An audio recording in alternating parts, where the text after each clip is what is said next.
Los Angeles, California. Wildfires killed 24 people already. 47,000 people were already killed in Israel-Hamas war.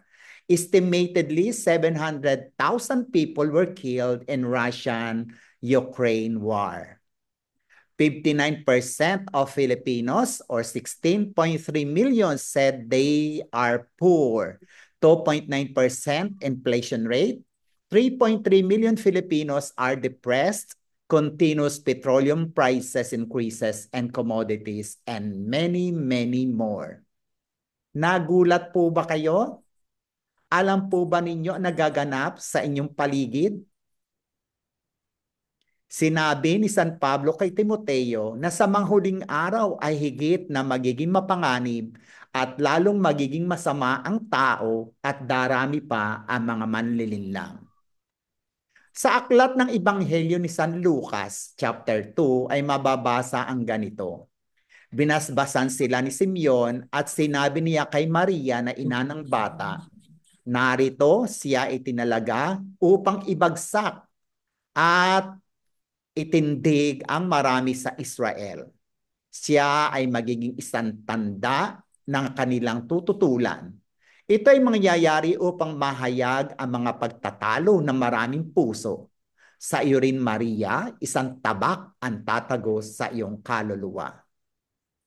Ito ang hula ni Simeon na pinatnubayan ng banal na spirito, isang babala upang maihanda si Maria na bukod na pinagpala na kumilala sa tagapagligtas na si Jesus sa mga pagsubok at paghihirap na kanyang daranasin.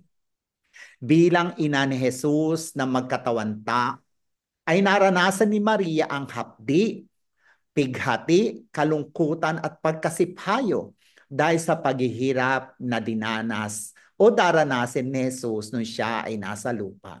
Mula sa mga taong hindi naniwala kay Jesus, pinagbintangan, pinakulong, ng paghihirap ng Panginoon Jesucristo doon sa krus ng Kalbaryo hanggang sa kanyang kamatayan, ay tunay na maitatanong, may higit pa kayang hirap sa isang ina rito? Maraming karakter sa banal na kasulatan mula sa lumang tipan na dumanas ng hirap. Mula kina Abraham, Isaac, Jacob, Moses, Joseph, Daniel at marami pang iba. Ang bansang pinili ng Diyos ang bansang Israel. At sa bagong tipan, si Juan Bautista, ang diakonong si Esteban, si Pablo, si Pedro, maging si Jesus ay hindi nalibre sa paghihirap habang sila ay nasa lupa. Ngunit salamat sa katotohanan, sa kabila ng paghihirap nila, nanatili pa rin ang kanilang pananampalataya hanggang sa wakas. Ang mga kasaysayang ito ay nagpapatunay ng pagmamahal ng Diyos sa bawat isa sa atin. Hindi tayo dapat masorpresa.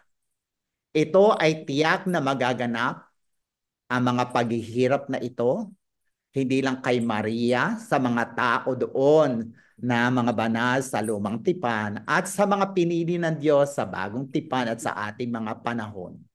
Ang mga ito ay para sa ikatatatag pa rin ng ating pananampalataya para sa ikaluluwalhati ng Diyos. Isang katotohanan na may kahirapan na daranasin ang lahat ng tao, maging mananampalataya o hindi. Hindi ka ligtas dito.